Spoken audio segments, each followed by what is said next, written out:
পলাশপুর নামে এক গ্রাম ছিল। সেই গ্রামে দুই বন্ধু বাস করত।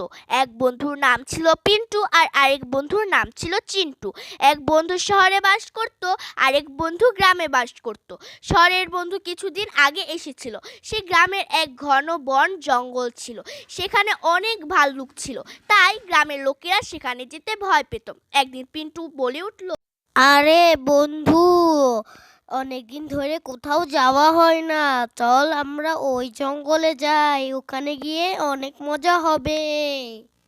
না না রে, তুই যা, আমি যাব না। ওখানে অনেকগুলো ভাল্লুক থাকে, যদি আমাকে খেয়ে ফেললে তাহলে আমি কি করব? না না, তুই যা। আরে চল, ভাল্লুক তো রাতে বেলা আসছে, আর আমরা তো সন্ধ্যাবেলা এসে পড়বো। চল চল, অনেক মজা হবে, অনেক গাছপালার মধ্যে বসে থাকবো। চল চল। আচ্ছা তাহলে চল। দিকে পিন্টু আর চিন্টু জঙ্গলের দিকে পা চালালো।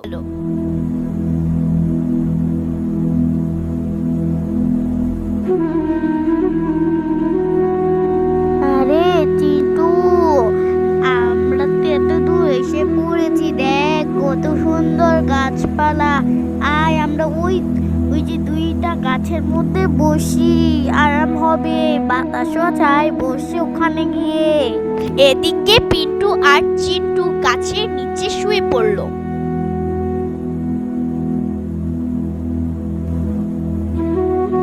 এদিকে দুপুর গড়িয়ে সন্ধ্যা গড়িয়ে রাত নেমে এলো।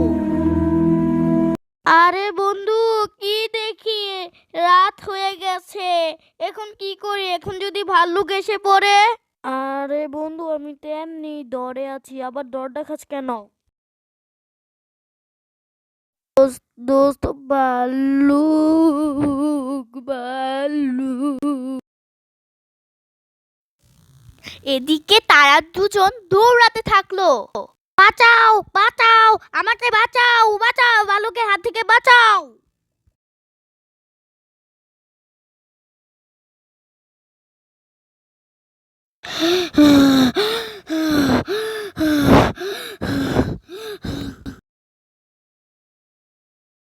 দিকে ভাল্লুক দেখে শহরের বন্ধু গাছে উঠে গেল এবং গ্রামের বন্ধু নিঃশ্বাস বন্ধ করে শুয়ে পড়ল।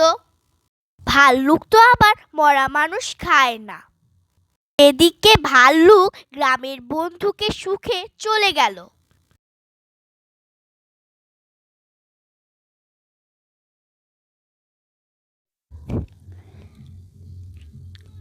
কি রে বন্ধু, ভাল্লুক তোর কানে কানে কি বললো? বল বল। ভাল্লুক বলল খারাপ বন্ধু থেকে দূরে থাকতে, আর বলল যে বন্ধু অন্যের বন্ধুর বিপদে দাঁড়ায় সে বন্ধু আসল প্রকৃত বন্ধু। তো বন্ধুরা, তোমরা সবাই তোমাদের বন্ধুর বিপদে দাঁড়াবে।